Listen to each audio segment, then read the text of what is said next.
झिकुरकाली क्षेत्र, पश्चिम बंगाल। 18 फरवरी 2020 की सुबह हल्दी नदी के किनारे दो लोगों की लाशों को जलता देख आसपास सनसनी फैल गई। सूचना मिलते ही पुलिस तुरंत घटनास्थल पर पहुंची और दोनों शवों को पोस्टमार्टम के लिए भेज दिया। दोनों शव पूरी तरह से जल चुके थे, जिसके कारण उनकी आइडेंटिफिकेशन करना मुश्किल था। हालांकि पुलिस ने सोशल मीडिया पोस्ट, कपड़े और ऑर्नामेंट्स के डिस्क्रिप्शंस के आधार पर दोनों की शनाख्त कर ली। मृतक कोई और नहीं बल्कि new Barrackpore north 24 Pargana district के रेजिडेंशियल्स रमा दे और उनकी बेटी रिया दे थी। इन्वेस्टिगेशन में पता चलता है कि रिया का हल्दिया दुर्गाचक क्षेत्र में रहने वाले शेख सद्दाम हुसैन के साथ लव अफेयर चल रहा था। सद्दाम पहले से शादीशुदा था और उसके 2 बच्चे भी थे, लेकिन रिया को इसकी कोई जानकारी नहीं थी।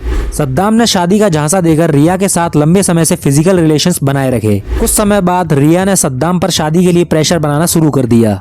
इससे परेशान होकर सद्दाम ने रिया और उनकी मां को शादी की बात करने के बहाने दुर्गाचक क्षेत्र के एक घर पर बुलाया। अगले दिन रमा और रिया सद्दाम के बताए पते पर पहुंची, जहां सद्दाम के साथ उसके 3 दोस्त मंजूर आलम मलिक, सुखदेव दास और अमीनपुर हुसैन भी मौजूद थे। रमा को सिचुएशन डाउटफुल लगी और उन्होंने सद्दाम से उसके माता पिता के बारे में पूछा। सद्दाम ने जवाब दिया कि वे कुछ काम से बाजार गए हैं और जल्द लौट आएंगे। इसके बाद वो दोनों के लिए सॉफ्ट ड्रिंक्स और नाश्ता लाया। नाश्ता करने के कुछ देर बाद ही रमा और रिया दोनों बेहोश हो जाती हैं, क्योंकि नाश्ते में पहले से ही स्लीपिंग पिल्स मिलाई गई थी।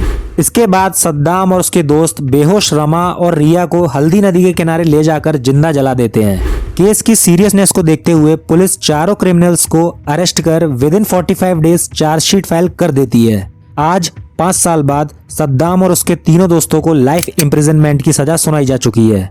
क्या लगता है आपको, क्या ये केस लव जिहाद का है या फिर पर्सनल और क्रिमिनल मोटिव का? कमेंट में अपनी राय जरूर दें।